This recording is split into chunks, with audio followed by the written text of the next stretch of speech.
mic check, please. Hey everybody, welcome back to the Ducks Unlimited podcast. I'm your host, Chris Jennings. I'm your host, Dr. Mike Brasher. My name is John Gordon. I'll be your host. And I'm your host, Katie Burke.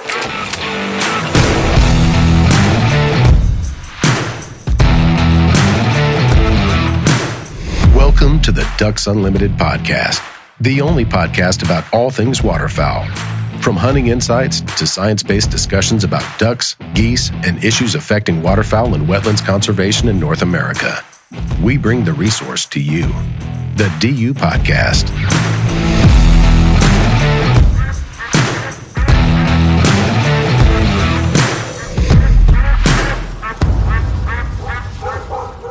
Hey everybody, welcome back to the Ducks Unlimited podcast. I'm your host for this episode, Mike Brasher. Joining me in studio is my co-host, Chris Jennings. Chris. How are you, Mike? Doing well. It's good to see you. Good to be back in here with you. And our guest on this episode is second year in a row we've done this now, and I guess we didn't scare him enough that he refused to come back this year, so we're thankful for that. Dr. Heath Hagy, Waterfowl ecologist for U.S. Fish and Wildlife Service, National Wildlife Refuge System, Southeast Region. You got it all. Wow, that's well done. Good. Well done. All right. Good to be here. Thanks, Mike. Thanks, Heath. We got a lot of compliments on the episode that we did with you last year, and it was totally attributable to you. I'm confident in all the expertise that you brought to this, and this is the start of our season in review episodes. We've released an episode already where we've talked with Dr. Scott Stevens, looking forward to the prairies. We've gotten that update. Now we're going to do a bit of sort of retrospective discussion of the 2022-23 hunting season, and we're going to have a number of episodes that will touch on this topic. Today is going to be the kickoff, sort of the overarching discussion. We'll look at some broad-scale weather patterns, how they unfolded, our perception of them. We'll share some insight from various people that we connected with over the season, maybe some of our hunting experiences in different locations, if they were good or bad, why that may have been outside of our poor shooting, if that was the case. And you said you weren't going to talk about me this early. Yeah, we'll get to that in a second. But then we'll have a couple of other, at least 2, if not 3 episodes to follow up on this with maybe some more sort of specific locational information from different regions, the Great Lakes, Pacific Northwest, and we're efforting a couple of others as well. So to start with, one of the things that it seems kind of appropriate to do is go all the way back. Think about and talk about where we were as spring of last year, almost a year ago, as it was rolling around and as we were looking forward to the breeding season at that point. If you'll recall, we had just come out of at that late January, we were still deeply entrenched in a very severe drought, even on the prairies. 2021 was near record drought on the prairies. There were not a whole lot of birds produced, and also, the other significant thing that happened last spring, was the first time in a couple of years that we had the breeding population survey. So a lot of things were coming together about this time last year that were giving us a lot to talk about, making us a little anxious in some respects. But then, because at that late January period, it was still really dry. Thankfully, we got a series of very strong late winter storms, and I think even an early spring storm across mostly the Dakotas. That's right.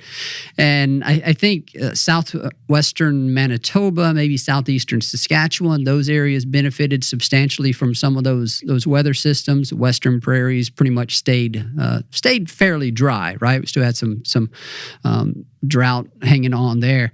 But nevertheless, that was the kickoff to, I guess, the entire, that's where what we see in the fall and winter and what we as hunters like to chase. That's where it all begins, setting the stage, habitat conditions, and then the breeding population size. And then we got the numbers from the breeding population survey, and they were low. The 34.2 million. And what was that? Like 12% below. I'm looking at the numbers here in the traditional survey area, 12% below the 2019 number. That was the last time we had that. But 4% below the long-term average. I don't want to necessarily dig into all the details of that survey and those results. But Heath, I guess this is probably the first time we have had a chance to talk with you about those results. What your reaction was to the survey numbers, but then also what you were thinking as you saw those weather systems unfold and how it was improving wetland conditions. What was Heath Hagy thinking about this time last year? I'll take on the BPOP one first. I was surprised they weren't down more. I thought actually after, we missed the BPOP for a couple of years, so we were really in the dark as to what those changes are. We had a couple of what we all thought were pretty bad breeding years, and so a lot of us actually were, I hate to say we were relieved because the numbers were down, but I actually thought they would be worse. And so I was relieved that they weren't worse than they were for most of those species. And then, many of us coming up, through winter, we were pretty worried about the prairies as dry as it had been again.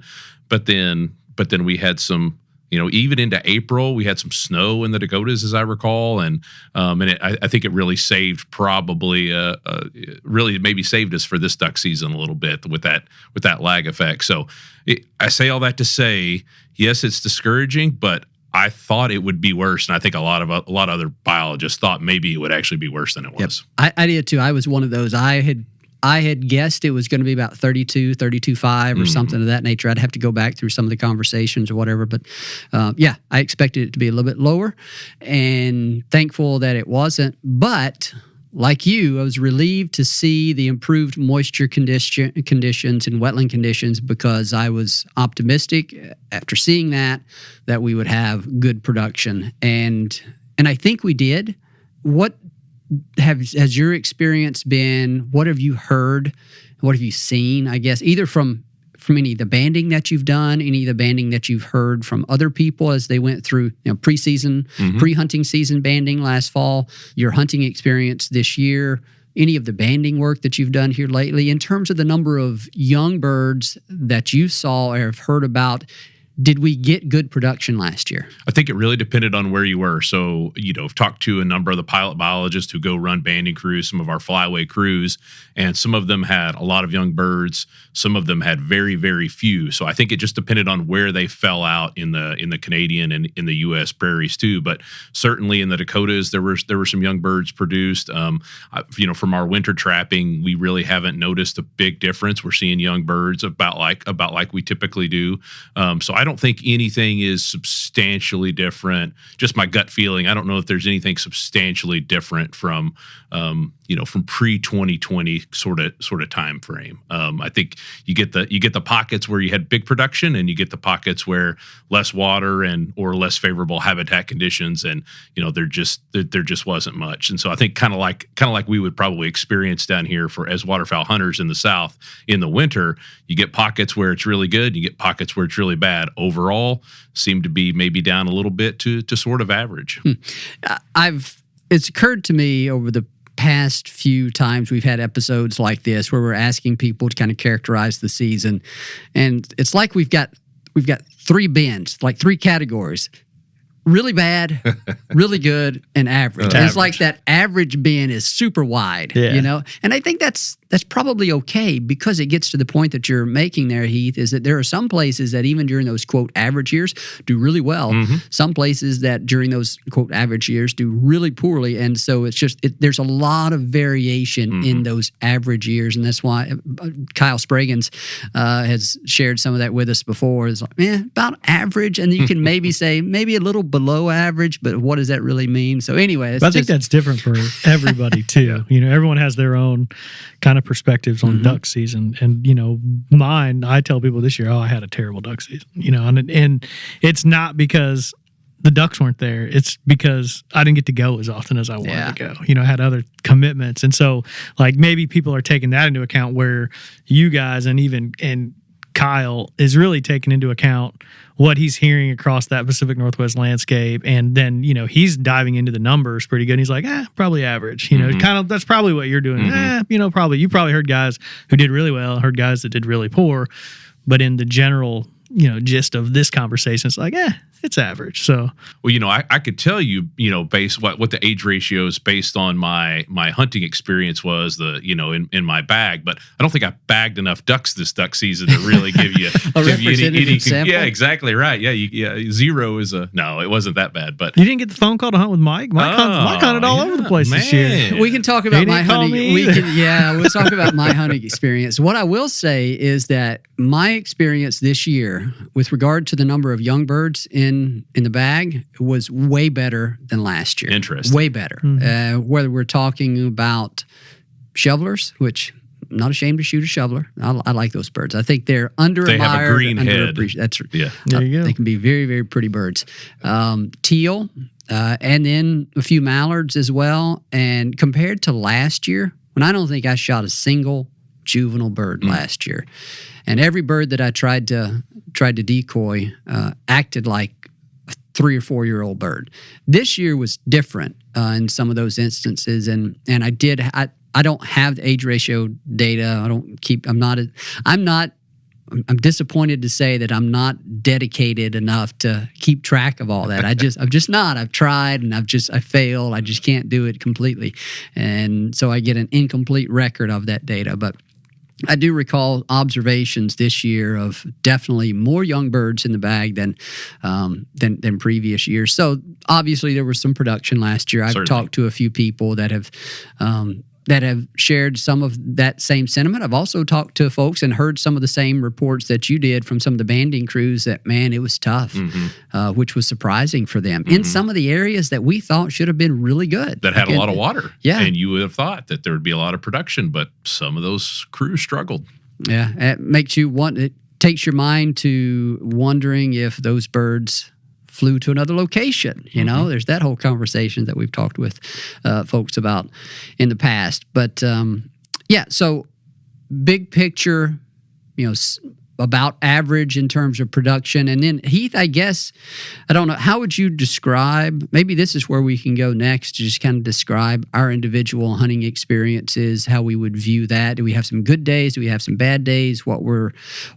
And what did we hear from other folks? We'll go through some of the specifics on weather patterns and things of that nature. But I think it'd be kind of neat just to talk generally about our experiences. So, Chris? Yeah, I think kind of the overarching, as we look at the season in review, I think everybody, especially focusing here kind of on the Mississippi and Central Flyway, especially mid-latitude states down, we were looking at severe drought, even when the season started. I mean, you and I texted back and forth, Heath. It's just, you had sent some photos, though you were up in the air, and you're like, there is no water. So I think that's kind of the message for how the season started in the central. Because, I mean, we talked to Jay Anglin, northern Indiana, southern Indiana. They were dry as a bone. Anywhere you went, the people Mark Vertiska and Tom Bedrowski out of Nebraska. Yeah, we had them on for the episode. Dry. They were dry. So, I mean, I think that's how the season started down here. And then I think that's the conversation to have, is that progression. Did you see that progression when you were flying your surveys from just bone dry and to getting little bits of water here and there, and then a bunch of water, and then the duck showed up? Is that pretty much how it worked? Yeah, that's it. I know we're going to get to that, but it was a slow increase in December. This northern MAV, this area of the Mid-South, a slow increase. And then it happened. Then it got cold. We got some rain. Got real cold, and it happened quick in late December. Yeah, and I know just from we'll talk about my experience just dealing with like the Migration Alert program and dealing with the freelancers there, and they're contacting waterfowl managers all over the country, but like everyone was saying the same thing, no matter what state you were in, from late October to Thanksgiving. That was there were people in Arkansas who were like, oh, my farmer's not even pumping. He won't even pump because we're going to lose the water. It's so dry. So as you get through that super, super dry spell where everyone's bummed out. Now, granted, as I say that, there was lots of people who had water. And if you had water, you were in business, especially in Arkansas, North Mississippi. I mean, those guys were all pumping if they could. But I think that is just kind of the overall message there. But I heard from Southeast Louisiana to, Mississippi, South Mississippi, and these guys had good duck seasons. I mean, normally we get the emails from Southeast Louisiana, especially. I mean, they did pretty well. I mean, I talked to Captain Ryan Lambert. He owns Cajun Fishing Adventures. Talked to him a couple days ago, and he's like, yeah, we did fine. Now he didn't say we did great, right. But they never will either, right, exactly. But he'll say, yeah, we had a great duck season, or had a good duck season. That's what he'll say. My phone and my email stayed pretty quiet for most of duck season, which is an anomaly from the last several years. That's right. So when that happens, I assume everyone's at least getting enough to sort of get them satiated. Yeah. I heard the same thing out of some of my friends in Louisiana. I would check in with them after the opener. I didn't check with them very much on teal season. Teal season was a bit weird. I had some weird reports. We talked with Jay England about one of those. Winus Point, just the birds, the teal. Teal never showed up at Winus Point, which is really weird. But I think coastal Louisiana and Texas did pretty well. Texas did real well. Yeah. I got down to hunt for a few days down in South Louisiana, and the numbers weren't there. I don't know if this makes sense. And this is kind of also the guides are saying this, and we're kind of seeing it. They didn't have big numbers of birds. Like you weren't looking out and just seeing clouds of blue wings, across the marsh. Like sometimes you can. Yeah. But the ones that were there, like we did really well. I mean, we had a fantastic 3-day hunt, and it was like, wow, hunting's really good. But you just weren't seeing those big numbers out there in the marsh. They could have been there, but where we were, we just weren't seeing the big flocks of blue wings.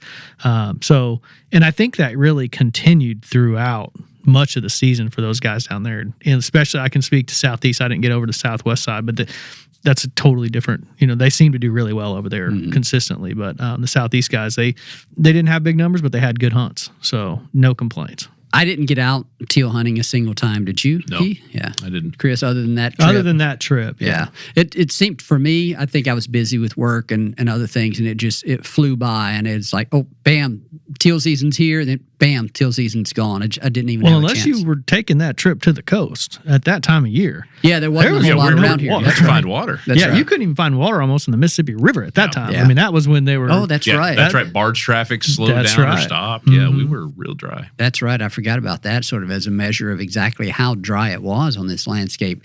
And then, of course, the regular duck season rolled around, and I heard good reports out of Louisiana. Some people saying the best opener we've had in many, many years. The day after the second day, the reports were still a lot of birds around, but the birds figured it out pretty quick. They weren't as naive, weren't as decoy ready, as willing as the previous day, but still did really well. And I think the way things unfolded temperature wise, the rest of the season helped. Yeah. And I don't want to speak for the South Louisiana duck hunters down there, but one thing that I noticed, this was the first time, and I've been down there almost every year for about the last 8 or 9 years. This is the first time I'd been down there where there hadn't been a storm. Yeah. So the marsh was completely intact. Food was all over the place. It looked awesome. I mean, sometimes you go down there and you have I went down there after Hurricane Isaac, and it looked like, someone had just sprayed Roundup over the whole marsh. It was just completely brown. Where this year, green, tall, flush. I mean, it was beautiful. It was awesome. So maybe I'm gonna say maybe, but I'm assuming that probably played an impact for those guys down there at Whole Birds. It has to. That whole area was just. I mean, all of Louisiana was just a lot wetter than it has been in the last couple of years. North Louisiana had some water. I want to say that on one of your maps, Southwest Louisiana really wet early in the year as compared to the rest of this area, and so that was a big game changer from the last couple of years. Rest of Texas was largely dry, though. They really, I think your conversation with Kevin Cry was just super dry outside of some of those coastal areas. Even some of the coast was really dry. Yeah, even some of the coast, Kevin had mentioned, it was dry. But, I mean, those coastal guys had done, at least the ones that I spoke to, they did pretty well early. And then they had a lull sometime in December where they were pretty slow. But then they got some additional water too, along with everyone else. So, I mean, I think that changed the game for them. I know a few years ago, all they talked about was how wet it was in Texas, and like even the guides were like, "It sucks. I'm dealing with a muddy Ranger every day. This is awful." And then they started this year just super dry. So just that contrast all across the board, I think is. Chris, you mentioned one of the maps that I have here. I have a departure from average temperature, monthly departure from average.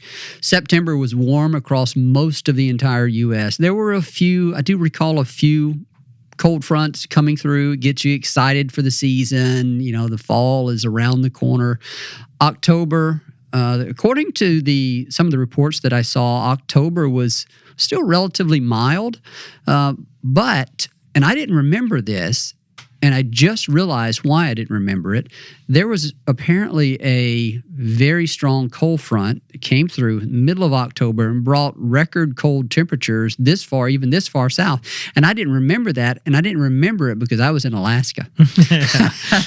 I was in Alaska chasing brant and ptarmigan and harlequin. That's that trip I forgot to tell you about. That's right. That's that one. Another one. Yeah, that's that one you didn't get the invite on. That was, that's a special trip there that we can. I do remember talking with a number of people about mallards getting here on the tail of that front, and how you've got the Halloween mallards, but some of that was a little bit early, and we had some good pushes of birds super early, and I remember talking to them about that front this year. But again, to the point that we just talked about, there wasn't any water on the landscape down here unless you had the ability to put some out there, and probably wasn't a whole lot that early. I doubt people were pumping.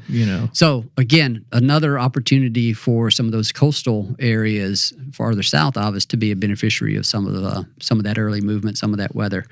I guess the first big change, and I'm trying to piece together some of the conversations. We talked with Scott Stevens in early November, probably after that Veterans Day storm. That was the first big significant, I shouldn't say first, really it was the second one, significant cold event that I think had significant, had major consequences for bird movements and bird numbers in a lot of different places. Some good outcomes, some not so good. That was Veterans Day, super cold. And we talked with, I think, Scott Stevens around that time. We talked with Mark Vertiska, Tom Wodrowski around that time. And that was, so the birds Canada was freezing up around that time. Early November, that was late for them because we talked with Scott. Almost a month difference than the year prior. I think that's right. Right. Yeah. But it was a worst case scenario for the Central Great Plains because it was so dry. They had no water. And then you get this massive push of cold weather. And I heard some refer to it, or maybe they were expecting it, or they even described it based on what they saw as a mini grand passage of birds coming through the mid-continent, some significant migration events. And that's horrible for Nebraska and Oklahoma. Or Kansas. I think I said Oklahoma a couple of times. Kansas. Yeah, so Kansas for Tom there. Almost worst case scenario there because it was so dry and had those birds migrate through so quick. At least that's what they were expecting. That's what Mark described. You have any read on any? Did you talk to anybody out there, Heath, that would have provided any insight on that? No, I don't know that I have anything on that one. Yeah, I mean, I know Cheyenne Bottoms was dry. We got a lot of messages about that. And that's such a big draw for that area. A lot of hunters, a lot of birds, a lot of hunters. And they were bone dry. But I also think at that same time, which is interesting, and just in doing those migration alerts, the Illinois River picked up a ton of birds there. And just going back and forth, and we're all kind of guessing and assuming. And if we could think like a duck, I'd probably be a better duck hunter. But with it being so dry in Kansas and Nebraska, I really felt like a bunch of those birds maybe hopped over into Illinois, in that Illinois River, the confluence area. They seem to have a bunch of birds early, at least positive reports. I don't know if you heard that as well. They had a lot of birds. Where they came from, I don't know if it was Mississippi Flyway birds hanging up. I don't know where they came from, but they had a lot of birds and they held on to them for a while. They did. And I don't want to say record numbers, but some of the specific species numbers that were being reported by the Forbes Biological Station, some of them were plus 214% over, last year. And, it was just huge numbers. And those are a lot of green wings, I think, showed up there. I don't know how well that translated into successful hunting for some of those guys from the Illinois River. But I do know that, just those numbers were pretty shocking. And I kind of took that as, it's so dry. They have a little bit of water. They're going to hold the birds. Yeah. So, and it did. I heard some pretty good reports from the Illinois River this fall. I think they did all right. Good. Yeah. And I talked to somebody in Missouri, that sort of north central. What is it? What's that river that runs up through there? Golly, I can't remember the name of it right now. I want to say Grand something. The one that goes through Swan Lake, the triangle. I think that's right. Yeah, up through there. They did really well. It was one of their better years, but it was not consistent throughout. It's like you had to be there on the right days. And if you were there on the right days, you did really well. And I think they did well on most days. But if you want to really experience a great day, I think you just had to be there. So when conditions were right, and ended up they had one of their better years. So had some birds there. Timing was right for them, I guess. And the other thing that I noted from following some of those sort of weekly or semi-monthly reports from Missouri and some of the other states is that on the backside of those cold fronts, when you expected birds to move in or move out, almost every time the counts responded the way you expected them to. We lost a lot of birds, whether it was that December cold. I guess it was around Christmas, That's right? Yep. Missouri lost a ton of birds. Yeah. Had almost zero on their counts. Yeah.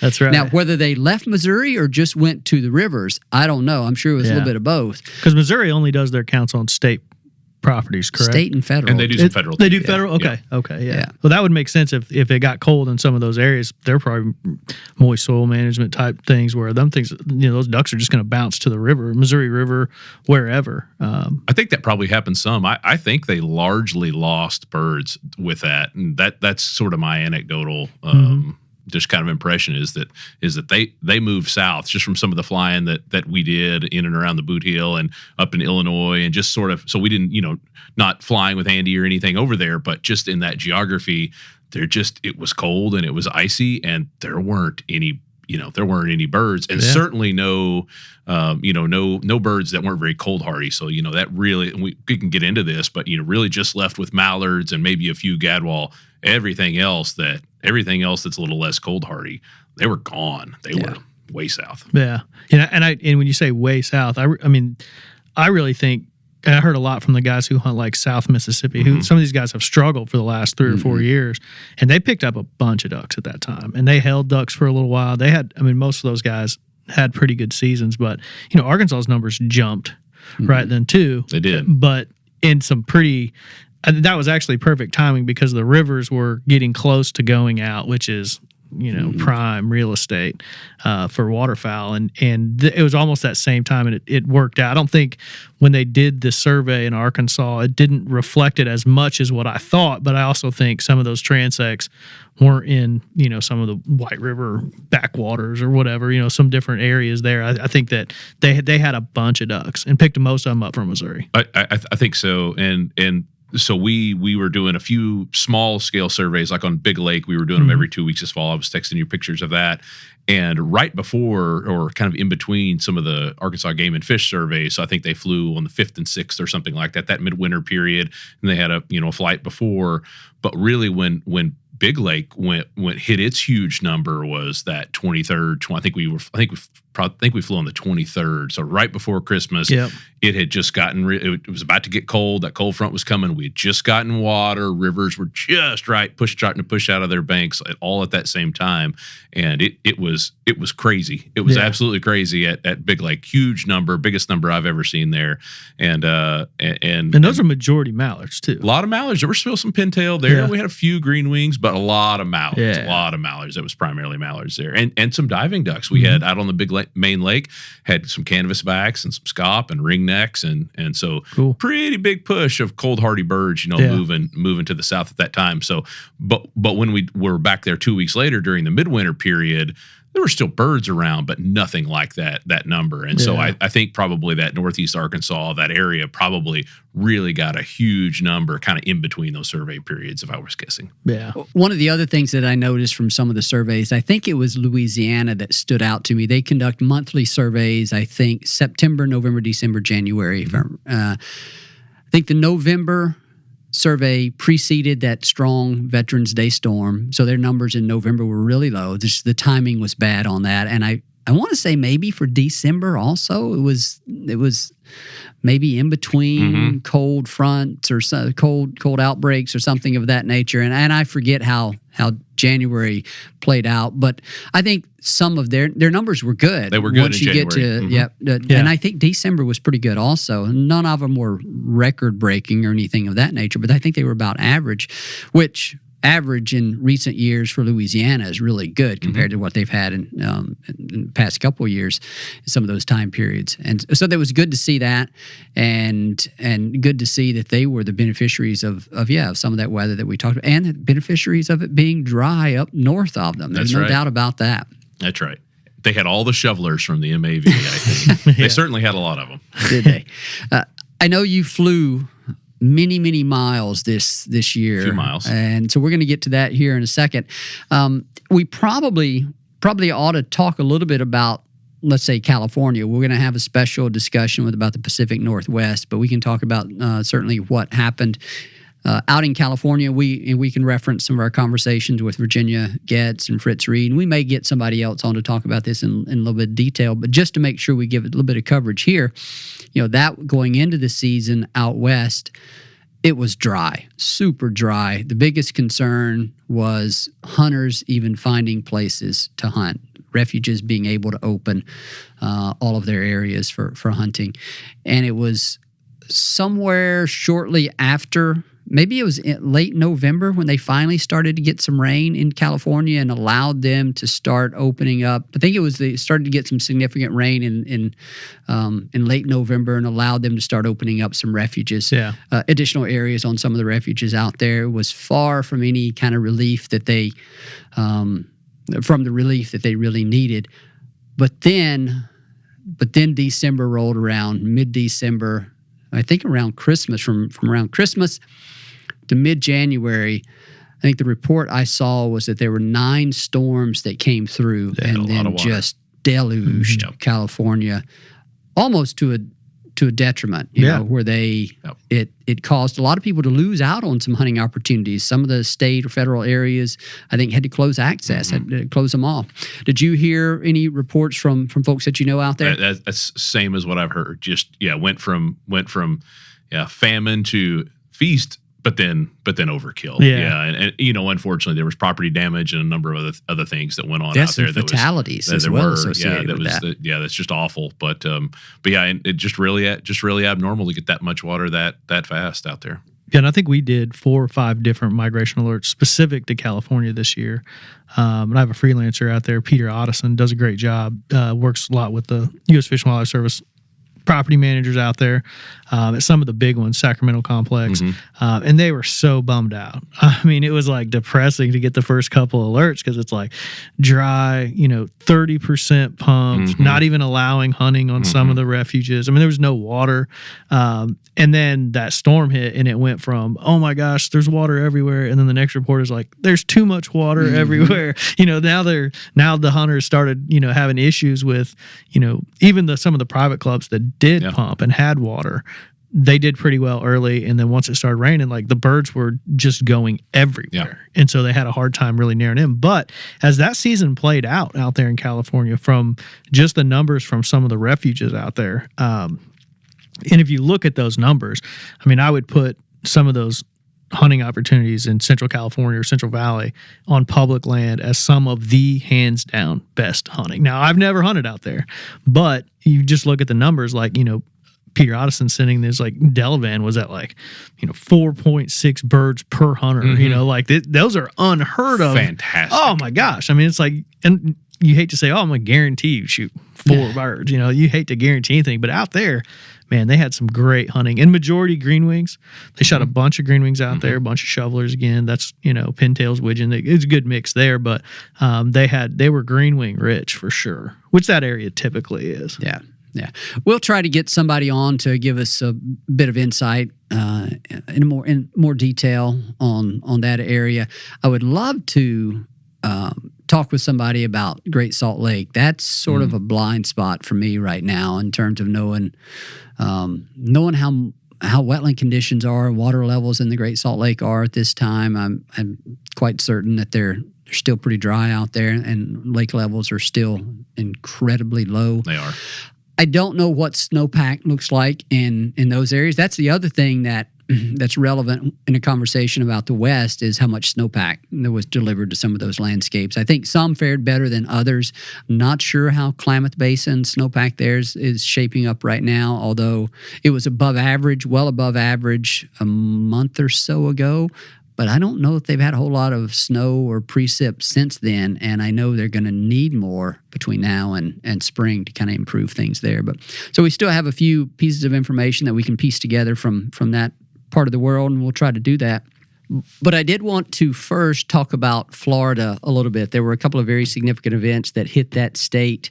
One at the end of September, that was Hurricane Ian, a pretty catastrophic hurricane. And then Hurricane Nicole, a pretty historic late November or late season hurricane that also impacted the east coast of Florida. And we are going to try to connect with someone to hear a little bit more firsthand about how those storms affected the habitats and the waterfowl of that region. Obviously, we were keeping a close eye on those things because we have a lot of members, partners, supporters down in that area, and having lived in coastal Louisiana for so many years and gone through those hurricanes and the damages that they bring, both personal and economic, it's hard to see, but it is part of those part of living in those coastal systems. And so our hearts and thoughts were certainly with all the people down there when that was happening. But from a waterfowl standpoint, we're kind of in the dark a little bit on how that played out. And so we want to try to connect with somebody a little bit later on. I think you guys were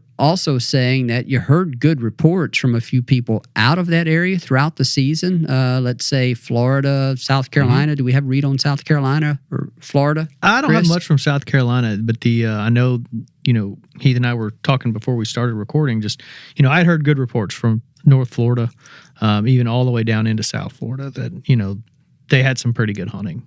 And I think it's really started kind of towards the middle half of the season. So they had probably picked up some ducks based on those few large cold fronts. Yeah. And then in combination with some additional water, which down there in Florida, they're not as reliant on those big lakes, basically where I'm talking about. They're not as reliant on the precipitation like we are in other parts of the country, but they seem to have pretty good hunting. They're shooting redheads and green wings, and they're shooting everything down there, which is pretty impressive. Yeah. That's exactly the same thing I heard. I don't know that it was the best year ever, but they certainly had some good shoots. Merritt Island, I heard from the biologist down there, there were over 2 birds a hunter there. So in my book, that's very good. Yeah, it's not California 4.5 for a green wing teal per hunter, but that's very good. I would take that at my duck club, heartbeat, because we didn't have that this year, not anywhere close. So, but yeah, very good. And we had a different aerial observer at St. Mark's flying, and I got a text message from him right after he flew with buffleheads, all in caps. So I think for 2 years in a row they were the bufflehead capital of the South, I think.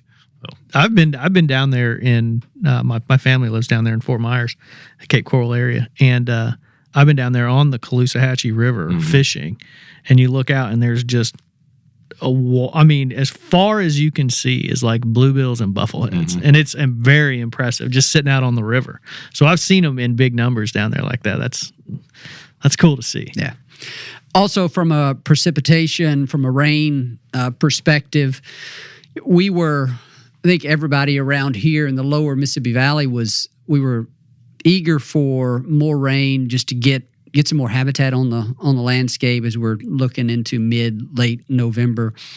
We wanted that to benefit ducks and duck hunters, but then also avian flu was the thing that was really blowing up at that time of the year. And that's another reason why some of these rain events stick in my mind is that when they were happening, I'm thinking, okay, well, that's good. It's going to put more water on the landscape. Hopefully it'll get some of those birds to move into different locations.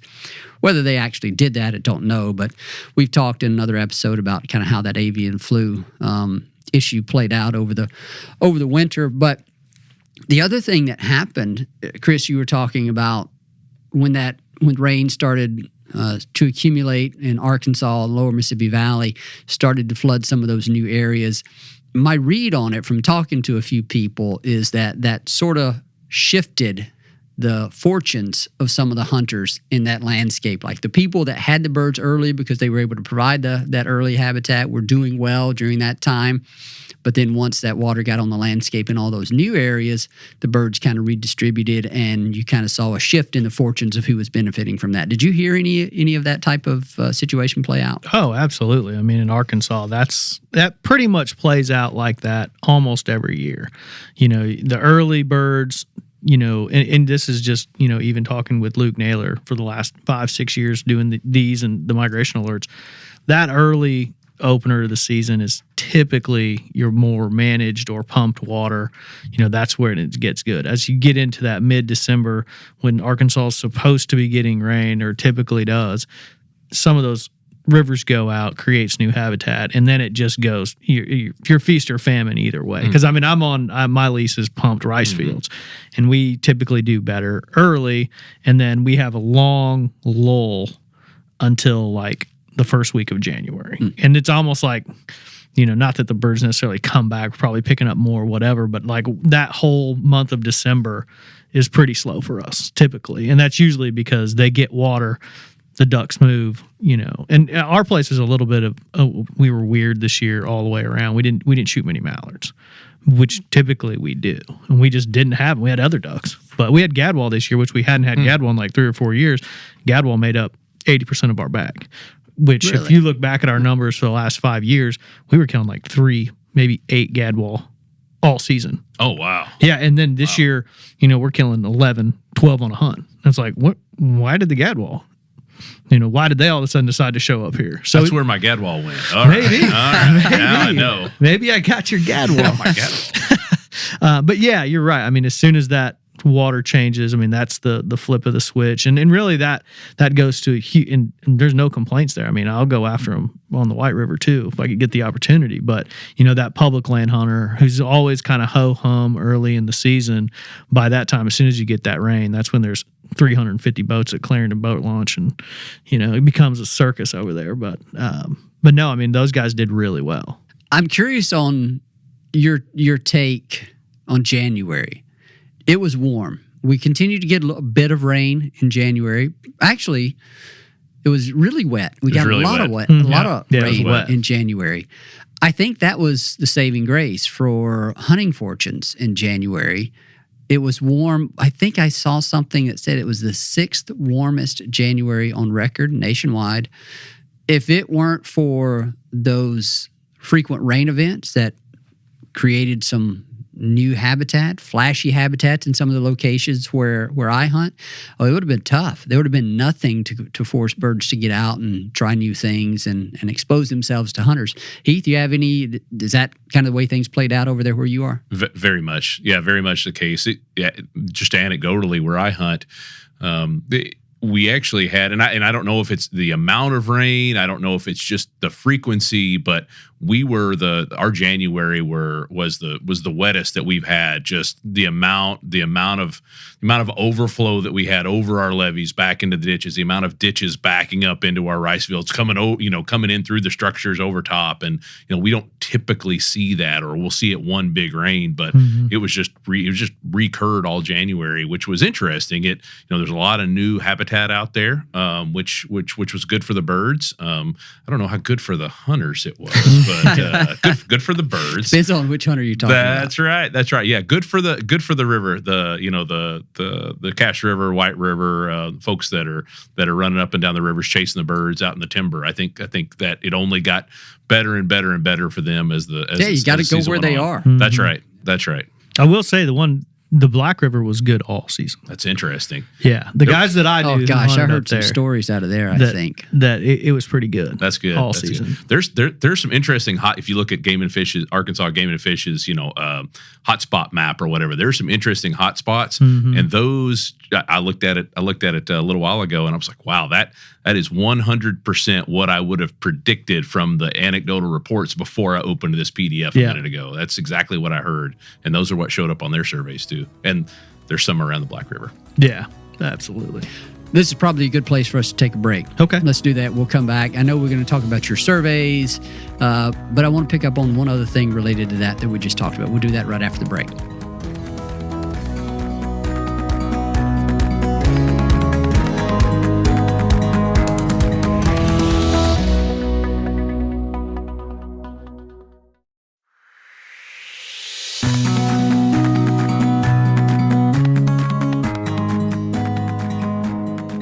Hey everybody, welcome back. We are here in studio. I'm with my co-host Chris Jennings, and our special guest is Dr. Heath Hagy. We're talking about the 2022-23 waterfowl season in review, recapping some of our experiences and what we're seeing, what we saw from some of the weather events that played out. We just talked about January and how it was warm and had a lot of rain here, especially in the lower Mississippi Valley, across much of the eastern U.S. for that matter. And I did find myself wondering how it may have affected southern hunters farther south from us, because when you get that warm weather, I remember driving through Arkansas mid-January, a lot of water on the landscape, but the water was well occupied by ducks. And I thought, man, and I think I even recall you talking to you, Chris, on the phone about the ducks that I was seeing. You're like, yeah, seeing a lot of ducks. Mm-hmm. I found myself wondering if we weren't already seeing some migrants coming back from Louisiana, because past research has told us, radio telemetry research from 30 years ago, that ducks will do that, during the winter. It could be that they were starting their northward migration. It could be they're using their sixth or seventh sense to pick up the availability of this moisture, these new habitats and other landscapes. Does that kind of match your observations? From the middle of January through the end at our place. And we're a little bit different. I mean, we're over here talking about, the white and the cash, which we're not too far from it, but we're further west. Mm-hmm. I'm 20 miles outside of Little Rock, just kind of southeast of Little Rock. And we're real close to that Arkansas River. Mm. And so, we see a lot of movement. Like, I don't know if that makes sense, but we see a lot of migrating birds. Now, all those birds weren't necessarily on our property, but there wasn't a day that went by when I was hunting out there that I did not hear large flocks of pintails high. Now, they weren't landing, but you could hear them moving, and sometimes they're going north, sometimes they're going south. It just depended on what the weather change was, but they were definitely moving. And that probably started January 10th, 11th, right in there, and all the way up through even the youth hunt that I just did. Sure. You could hear them. They're on the move. I'll buy that. I think the pintail did a lot of moving around the MAV, maybe just anecdotally, but it seemed like more than they have done in the last few years. And I think probably Louisiana and North Louisiana having more water. We certainly anecdotally saw more pintail down there in our surveys than we have the last few years. And then there typically weren't huge piles of pintail. At least we didn't see those on refuges. Maybe they were somewhere else, but they seemed to be more scattered. And I'll agree. I think really late in the years when we started to get them popping back up, coming back up into the northern part of the MAV. Heath, this is as good a place as any to transition to your observations from your surveys. I think we talked about that last year, and that was that's a piece of information that you can bring to this conversation, because you're flying. Was it a 2-week period or something of that nature where you're flying all across the Southeast? Tell us about that. That's right. Yeah. So we've got a number of different aircraft, different observers, myself included, and we fly from Southern Illinois all the way down to the Gulf Coast, even went into Texas last year a little bit. We've got crews going from North Carolina all the way down to the Georgia border as well, covering the Gulf Coast from, right at the Louisiana, Texas line all the way over into Florida. So we cover a pretty good swath, and then everything in between. So a lot of what we're seeing is just kind of anecdotal as we're going from refuge to refuge, but you get to see a lot of geography, and you get to see the places that are dry, the places that are wet, the places that have big piles of birds, and how the species vary, and so on and so forth. So it's pretty interesting. Now our surveys are. We're getting estimates, but they're just on National Wildlife Refuges, and we can compare those to what our state partners, so Arkansas Game and Fish, MDWF&P, so on and so forth, what they're going to find statewide, and we can figure out what portion of those birds are hanging out on refuges, which tends to be about 10 to 20%. Okay. So we don't have all the birds on National Wildlife Refuges, but we've got a portion of them. We'll put that on repeat. That's right. 20%. Hear me. Haven't you been the one to tell me that whatever it is that you count during your midwinter, you multiply about 8 or something like that? Oh, but you'd have to do that on both surveys, so the percentages would stay true. So when you're flying, and that's interesting, that just pops in my head. So when you're flying from refuge to refuge, not necessarily just like a transect, you're flying from West Tennessee, you're flying over the Hatchie, and That's then right. going from there to Wheeler. That's right. That's Okay. right. So and we'll pop down, and we've got transects on each refuge, Yeah, but that just makes within sense. our boundary, or sometimes we've got a proclamation area, so we'll be out, flying over the Gulf or something like that in our proclamation area. So we do transects and we do, sort of whole area counts, but it's only within that refuge boundary, as opposed to some of the state agencies, which yes, some of them will count their WMAs, but some of the other ones, they're going to do line transects across the whole portion of the Delta. Yeah. So they're going to get that estimate for a watershed for Arkansas Game and Fish. It's a watershed, as I recall, estimate, and then of course for the whole portion of the state, whole eastern portion of the state. And their transects may or may not intersect a refuge. They do. Some of them include some of the refuges, but they don't generate a refuge specific count or even a WMA specific count. Or some of them do, some of them don't. So that's how they differ, and so. Our surveys are very complementary, if that makes sense. Yeah. What were some of the more notable observations this year for you? One thing that was really interesting was I hinted at we're joking about the lack of shoveler earlier, but when we flew the midwinter, which we typically fly in that first, second, third week of January. So historically, it's been the first full week of January. We relax that because we don't have to fly them all at the same time for our study design. But we're all, even the state agencies and us, we're all trying to fly in that kind of early January timeframe, because it's typically when you see a peak of birds historically in the in the South here. So what one thing that's interesting on that midwinter period is we didn't see any shoveler, didn't see any wood ducks, not that many gadwall. It was really heavily on a mallard and some gadwall dependent. Until we got middle Mississippi Delta, to the South Arkansas line. We saw literally a handful of shovelers during that midwinter period north of that. I'm not saying there were none. There certainly were some, but not very many. And we know we get a lot of wood ducks that move out right before Christmas, and they disperse and do some other things. But I've never experienced seeing none, going days and days in the airplane, low level flying over the woods and not seeing any wood ducks or any shoveler. Yeah. That was interesting. And I think it's just that cold snap had come through. We locked up for a week. It depended where you were, but around Memphis, you could walk on the water for a week around here. And on the thaw, there were a number of people. I heard some really poor reports actually right on the thaw of people. I know some people did really well, but I heard a lot of people that say that they hunted that thaw right around the first of the year and didn't do very well. And I think probably some of that was because a lot of those species, they're going to be using the rice fields, using the bean fields, real shallow water. A week is a long time for a teal or a shoveler, and so I think some of those, they went further south, went to Louisiana with the wood ducks, and I think what we had left were mallards for a little while. That's just anecdotal. No, that perfectly lines up. I didn't hunt from couple days before Christmas all the way through, I think I hunted like the 28th was the first time that I was able to get out. That was probably a cold hunt too. We broke ice, and I'm in a rice field. It's 8 inches deep, at its deepest point. And there were some guys that are in that area that I knew who ran ice eaters since Christmas Day. And they hammered them, but I don't have that opportunity to be able to do that. Plus, we didn't have enough water. You can't put an ice heater in 4 inches of water. That's tough to do. But, so we ended up breaking ice. And I actually had my sister down from Indiana. She wanted to go. So we broke a hole open, and we're like, and I think we killed 4 ducks that afternoon. We broke ice and sat there for like an hour, had a fun little shoot. We're like, oh, now that we have our hole, like we're going to come back tomorrow and we're going to be like one of the only shows in town. Like this is our mentality. And that wind picked up. And I think it even sprinkled a little bit at night.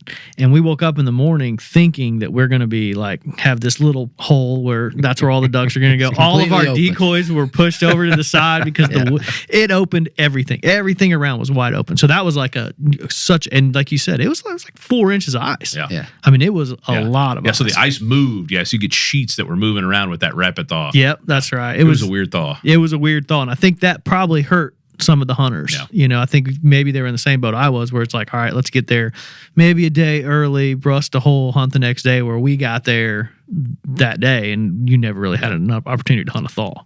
Yeah, So, I actually had the opportunity to hunt that same day with a colleague here, works at national headquarters, and you know, I was excited because it was the day. It was the thaw day. Hunt the thaw. It was the day. It was the day. day. He had been out there the day before, and he was like, "Man, it's still pretty thick. I hope it's opened up enough." And got to where we could see the entire field open. Like, whoa. And we didn't do very well. Yeah, we didn't. We took a few shots and killed a few birds, but that was it. And so I'm like, dadgum, I got excited. yeah. Of course, you always get excited, right? And you're supposed to. Yeah, but you know, another thing I heard on that during that same time, the Arkansas River was loaded. Like the guys who went over and hunted the Arkansas River, I'm sure Mississippi was the same. But that open water, I mean, they were hunting the channel. Yeah. And just hammering ducks. But that also, that entire landscape that those ducks are relying on for rice fields, like you said, that was gone. It for was 6-7 gone. days. It was gone for a week. Yep. I bet those things were debating how far they want to go. Yep. You know, once probably 2 or 3 days into that, I bet those ducks are having to make a decision. Absolutely. Do you have any insight from any of the telemetry projects that you're associated with, how far those birds moved?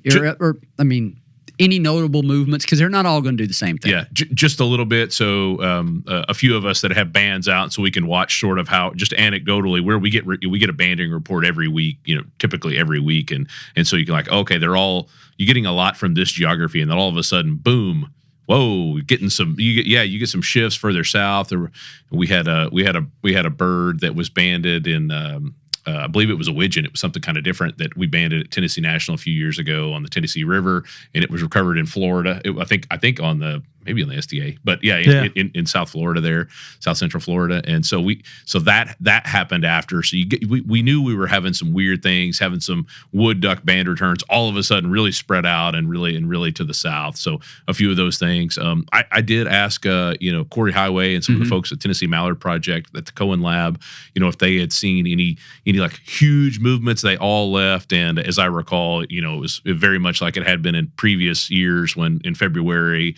When they've looked at those data, it's like a few birds move a little, but it's not. Those birds are pretty much committed to a wintering area at that point, and they're they may go 10 miles. Well, they or a had few that miles, one, but not long. Yeah, they had that one, and they posted it on Instagram, and it was funny. And the example that I'm going to use, I do. That it left like the Arkansas-Missouri border. Yeah. And it bounced over into Arkansas, like spent one day or whatever, and then it showed it flew right over into Memphis. That's right. The Memphis bird. And it sat right on Austin P Highway, which I drive that way all the time. And they just put a huge lake and a park. There's a skate park. There's a police station. And I'm like, and I see ducks out there every time you drive past. And I'm like, man, I should have stopped. I probably could have seen that transmitter. Because that's where it sat. You can see it on the map. It's sitting right there. So I'm texting them when they post that, right? I'm texting them, and I'm like, I think I know your birds or whatever. And the reason is, so you asked me about funny things from the airplane or anecdotal things we saw this year.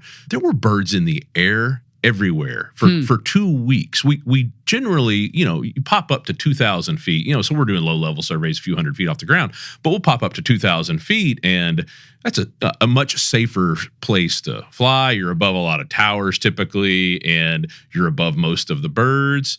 It was crazy this year. Really? There were birds on the first day we flew Hagy. There were a lot of birds in the air. That's super rare. Happened at Wheeler. When we typically use some airports around the Memphis area, and I remember we were coming into Millington, and we were dodging birds coming, trying to get into the pattern to land. That is super weird. And we were joking about we're doing all these low level surveys, and some urban mallard is gonna take us out or whatever. But I think that cold snap probably did some weird things. Yeah, you had some birds move into urban areas. That lake has a big fountain on it. It's not going to freeze. It's like, you see some of that every once in a while. And some of the banding and reporting. But that one was interesting just for me because it's like literally right close to my house. I'm like, that thing is right there. Yeah. So I don't know. So maybe some wonderful ornithologists can call in and school us all on why birds appeared to be flightier this year during the midwinter period. period. But they sure seem to be that ought should have been good for good for duck hunters. There were a lot of birds flying around in the air, and I don't know if that was we had some strong south winds right after that, so I don't know if it was just that interplay of factors, but that was one thing that was really noticeable and different than most years were in that airplane. Yeah, and you mentioned an area, and I mentioned it earlier, and you just mentioned it again, but Wheeler National Wildlife Refuge. Such a unique little area. It's an oasis there. Yeah, and I talk about it here with our magazine editor, Matt Young. He's very familiar with the area, and we talk about it all the time because I hunt with a bunch of guys from Huntsville. They have little leases around there. It can be pretty good. It can be. The secrets, everyone, and also the reports that I was hearing from those guys, the guys who were hunting Guntersville this year did really well. They had some great hunts down there, some good, and I think a lot of that has to do with that really cold. If you're hunting Guntersville, I mean that's big right. water and lack of water in other and lack of water in other areas. That's right. And the Tennessee River was super dry, so I know Arkansas picked up water, West Tennessee picked up water, the whole Mississippi Valley picks up water. I wasn't paying that close attention, but when we got to the Tennessee River, Wheeler super dry, the driest I've seen it on the Midwinter Survey in the last few years. Cross Creeks and Tennessee Refuge and Bustletown, all those super dry. Yeah, they were having trouble, filling up their impoundments, even getting everything filled up. We're sandhill cranes at Wheeler all over the mud flats. I've never seen them out there. Survey wasn't designed great to pick them up out there because we usually don't see them out there. It's not, we know where we're going to see them. And so, it sort of gave us some issues trying to count the cranes at Wheeler this year because it was super dry. And the river was just really low there on the Tennessee this year. Yeah, like I said, that's an interesting little area. And I think one thing, that is notable, those guys shoot a lot of black ducks. And I don't if those birds are coming straight down from the Great Lakes or how that one of the last hot spots. I'm not sure it's a hot spot anymore, but one of the last strongholds where you can shoot some black ducks in the Mississippi Flyway. But south of Ohio.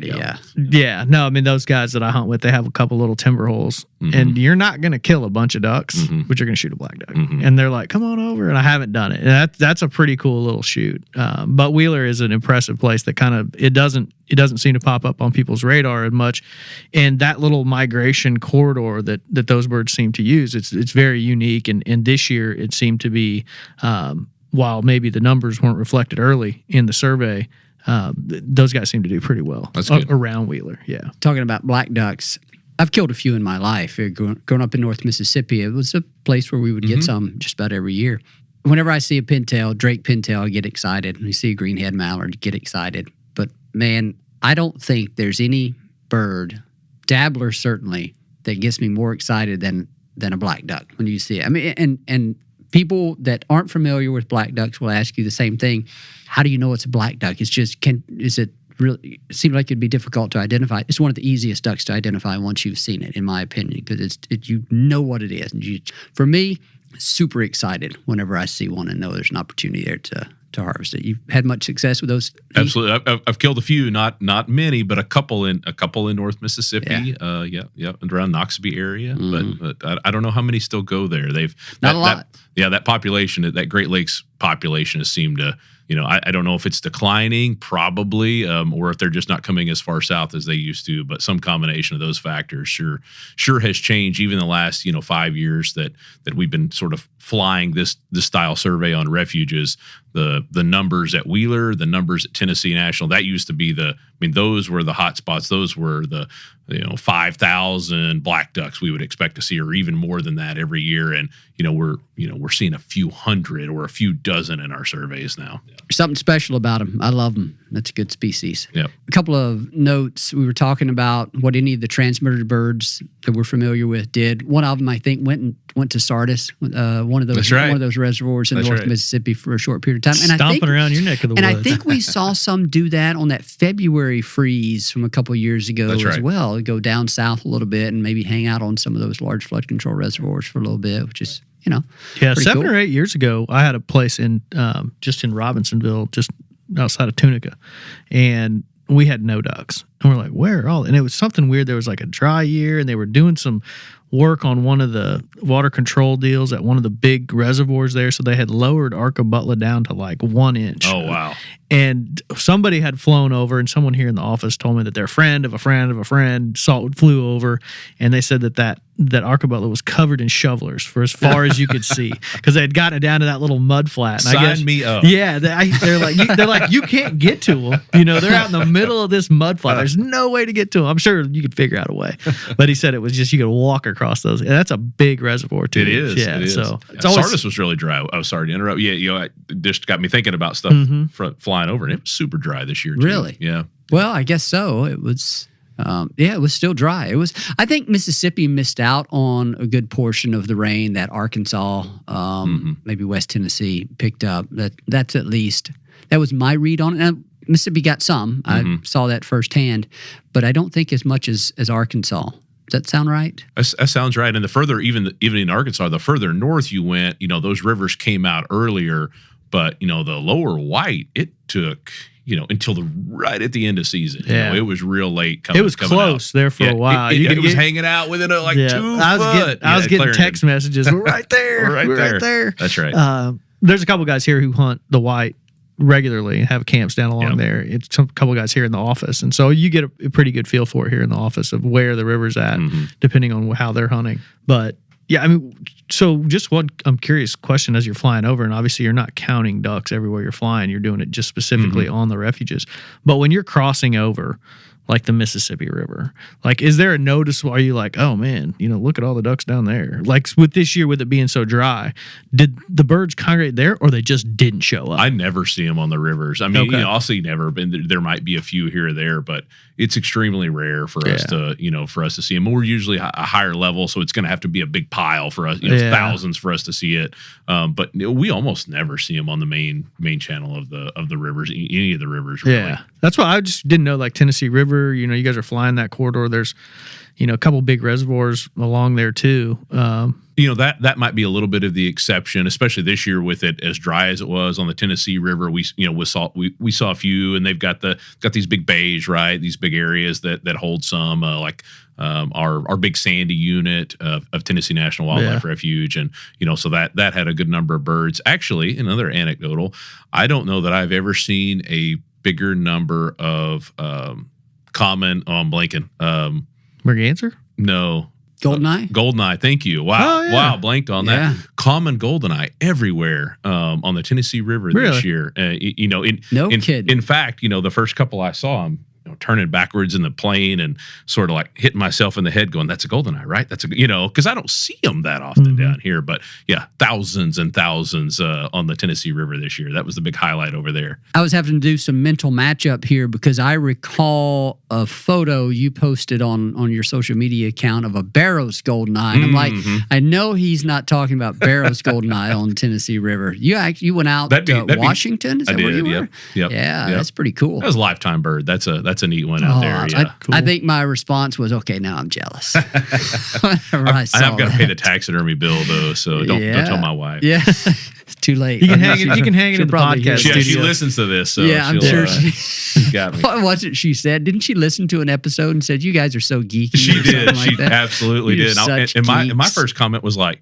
"You listened to an episode? Yeah, that's what I'd be. If my wife listened to it, I'd be like, "You listened to it? Thank you." Even if she was being rude about it. That's right. I was so excited. Yeah. The only other thing I'd highlight is that we talked a little bit earlier, but we had some big numbers on the Gulf Coast. So Lacassine, Sabine, Red River Refuge had more than we've had in 5 years there. Nice. Wow. We're talking about Northwest Louisiana? Northwest Louisiana, yeah. And, not hundreds of thousands of birds, but I think 20 or 30,000, which is a big number for them. Do you guys survey Felsenthal?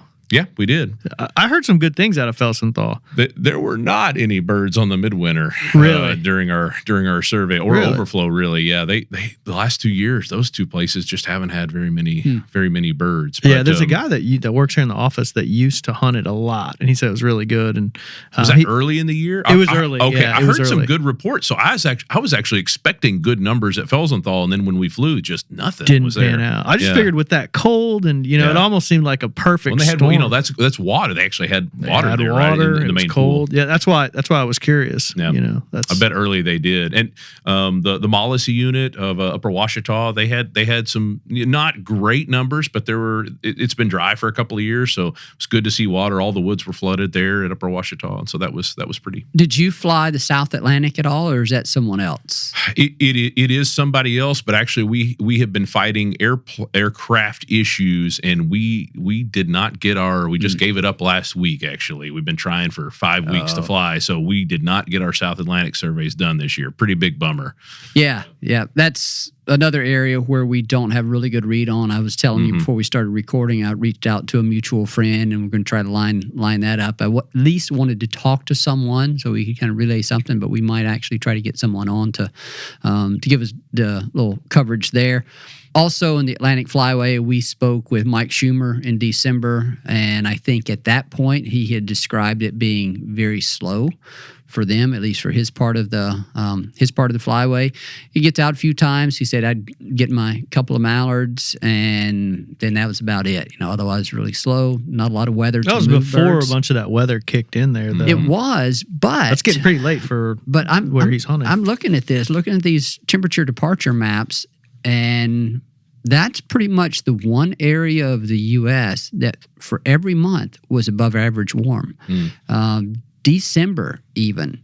They did get some weather, I know, and they got some snow, certain lake effect snow. I'm not sure how widespread any of that snow was, but just record lake effect snow. That's a pretty small area. But I know they were expecting cold weather.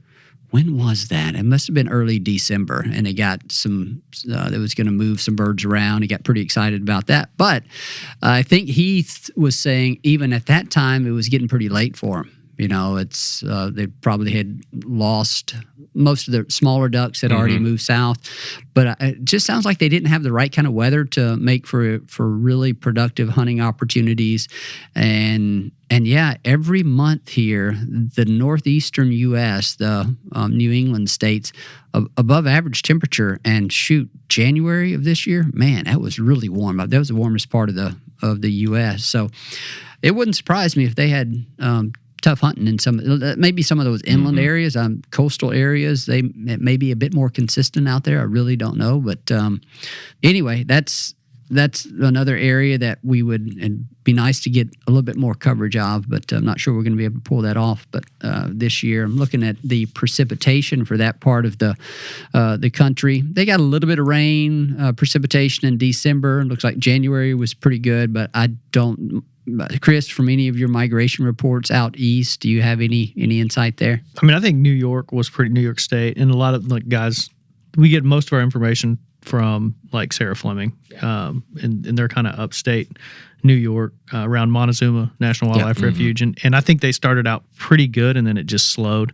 They got those kind of calendar ducks that they always have, and then it slowed down, like you said. It was warm. I didn't hear a bunch of complaints. That normally we would get, but I think they were just kind of a stagnant month of November for them. I think that probably hurt most of their hunting. But the coastal guys seem to do well in the North Atlantic, and we had some reports on that. There was some decent sea duck hunting even early.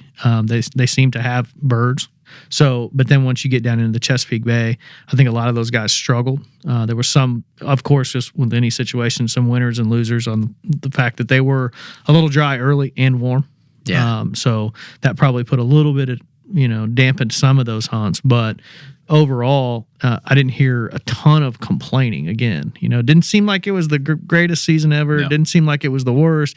Just kind of in between. And honestly, I don't think it was the lack of birds as much as it was the lack of weather to move them around in that region, The other thing that would have affected them would have been lack of ice on the Great Lakes. That's what absolutely. Mike was saying. That's a big determinant of when they get some of the divers from Long Point, Lake Erie. And of course, we spoke with Jay Anglin, and he was talking about Lake St. Clair. Unbelievable numbers of redheads. Wow. Miles of rafts of redheads, Lake St. Clair and some of those other areas. And I'm looking at the ice cover maps here or graphs for the Great Lakes. Lake Ontario was at less than 5% ice cover until really through the end of January. Wow. Lake Erie jumped above average to about 20% ice cover, and that has to be around Christmas is probably when that date was. But then by mid-January, according to this graph here, they were completely open again. And it wasn't until late January that ice storm, what we had is an ice storm down here, that it pushed ice cover numbers up for Ontario and Erie. So that would have certainly hindered any kind of movement out of the Great Lakes. It would have benefited the North Atlantic. So I suspect that's part of what folks would have suffered from up there.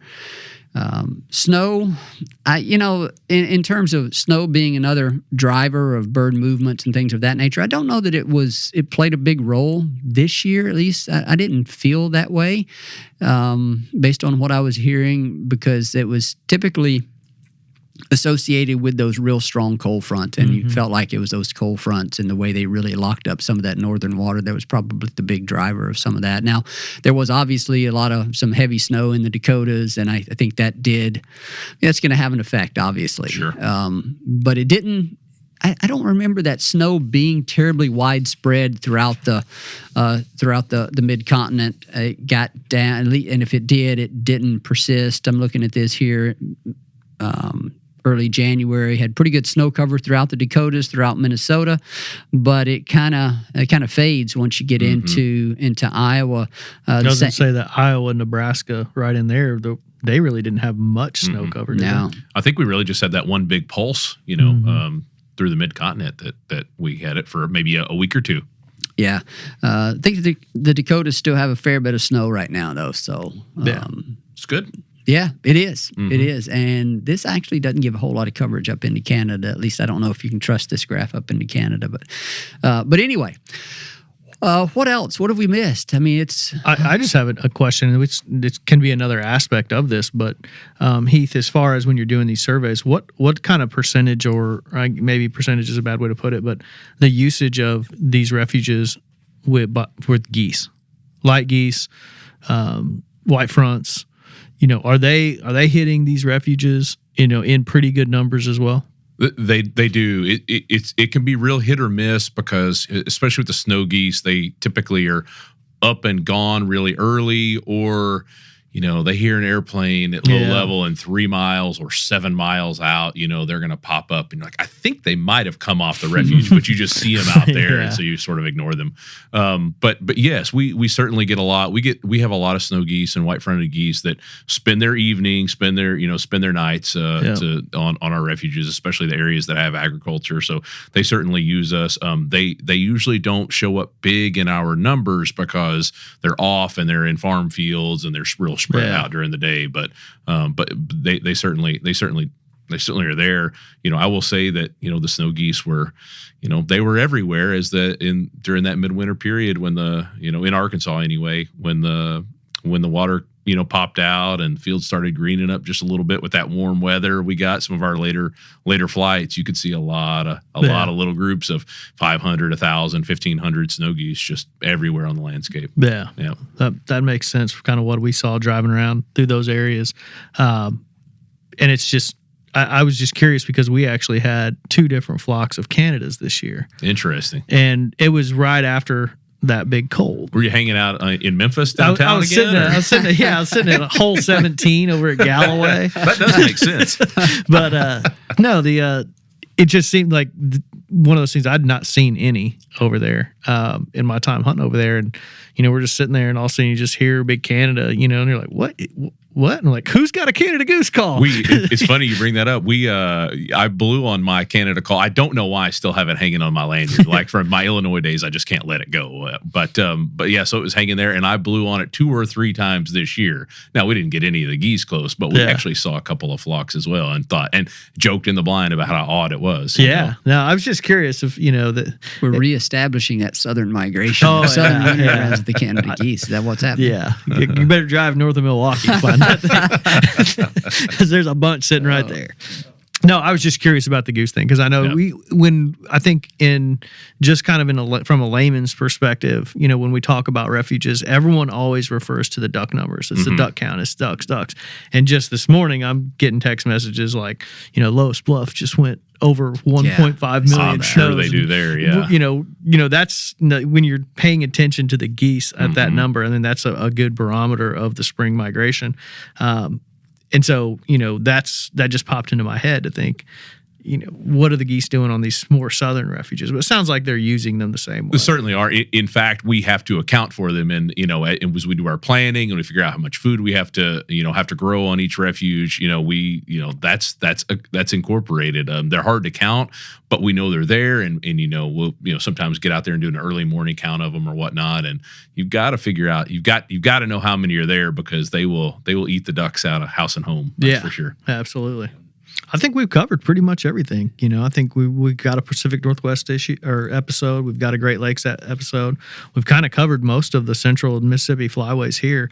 I think we could probably have a Gulf Coast. Yeah. Someone come on, speak directly to the Gulf Coast. But I mean, from what our reports that'd are be hearing, a good one to do. Yeah, I mean, from what we've been hearing, I think everyone seems to be not happy, but they're not sending hate mail. This year, I had an opportunity. I was trying to add up the number of days that I got out and hunted this year, and if you add in the Alaska trip, which why would you not, right? Why would you not? I think I was able to hunt somewhere around 21, 22 days, something like that. Strong. That's good. It's pretty strong. Yeah, but it's amazing. It was not a high harvest year for me. I think there was only 1 or 2 days where I got a limit or got anywhere close to that. Even in Alaska for us when we were there was not a high volume shoot, and that's not why I went there. I went there for harvest of brant. Limit on those is 2 per person per day. Harlequin ducks. That matter of fact, I shot 4 Drake Harlequins. That was the highest harvest total for me on any single day, and that was only because I was. They were it took them a little bit longer to get out and retrieve me and trade me out with someone else. And in the meantime, a 4th Drake Harlequin came by and I took care of it. So otherwise, it would have been 3 since I was here. That's right, and. So yeah, it was not a high harvest year, and that was fine. But even some of the places where I had the opportunity to hunt are traditionally really good places. But Chris, you and I were part of one of those hunts, and I think the report was that's the worst 2 days of their entire season. Yeah, the birds. It was warm. I think it was full moon, warm. Yeah. It just didn't do. And no wind. And I had several of those days, and I had the opportunity to go on some invited hunts. Seemed to always align that way. So, but that's okay. There's a common theme here. That's right. right. You should look at the weather, that's Mike. Right. That's right. When you get invited, that's you right. gotta go. That's right. I will say that I kind of given some of that, and I mean it wasn't wholly satisfying, I guess, partly, and I've told other people this, I really appreciate invitations to see other places and opportunities to see other places and hunt other places, but there's something about, for me, and this is probably because this is the way I grew up, when you put in all the work to identify where the birds are, go on public land and can pattern the birds and then go out there and be successful getting where the birds want to be. And I think went out there the last day of the season, or maybe it was the next to last day, shot 2 greenheads and 2 Drake wood ducks. And that was awesome. That was rewarding. It was a great way for me to end the season and kind of capped it on a high note, but it was otherwise a great season because I got to get out and see a lot of people and see different areas and saw a lot of birds. And so it was, but again, it wasn't totally dependent upon shooting a bunch of birds. So you want to share the spot where you were hunting, right? Sure. I'm just kidding. Hey, not a lot of birds there. Not a lot of birds, but 4 birds. That's a pretty good shoot. Yeah. And wood ducks. It was just, one person. Wood ducks, you know, I showed those 2 wood showed Dale Humberg those 2 wood ducks, picture of those 2 Drake wood ducks, and he said, "Shooting wood ducks in late January?" I said, "Yeah." Kind of felt a little bit bad when I saw him flying with that hen, but it's okay. So I stopped it too.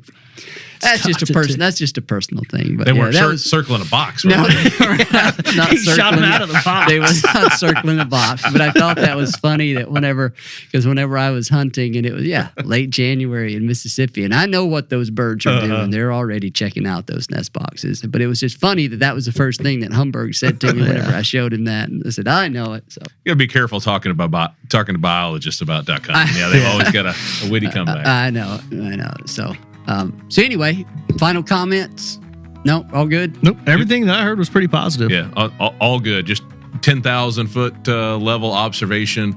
A lot of water, of course, during our surveys. Not big piles of birds anywhere. You know, usually we're accustomed to at least a few places have 100,000, 150,000, 200,000, and you know, there like Lacassine was really good. There were some good spots on the coast, but nowhere had that big pile during the midwinter period. Big Lake was really good that week, a couple of weeks before, right around Christmas. But you know, everywhere had 5,000 or 10,000 or 15,000, at least on refuges. We didn't see these huge piles on refuges. I suspect what they were really spread out on the landscape, or they were out on private land, so like the north areas of the cache. One of the biggest pile of birds I saw was not on a refuge, but was just north of there, north of the cache, some of our cache river ground, and was out on private land. A lot of pintail and a lot of mallards up there. All right, we're going to wrap it up here. Chris, thanks for being here. Heath, thanks for being our special guest again. We always appreciate what you're able to contribute here. And this has admittedly been a little more focused on the Central Flyway, Mississippi Flyway. That's fine. We're going to supplement this with episodes from a few other locations. We appreciate people tuning in, appreciate your interest. And so we look forward to catching you on a future episode. So with that, I'll also thank our producer, Chris Isaac, for the great work he does on these. And we'll catch everybody on a subsequent episode. Thanks, y'all.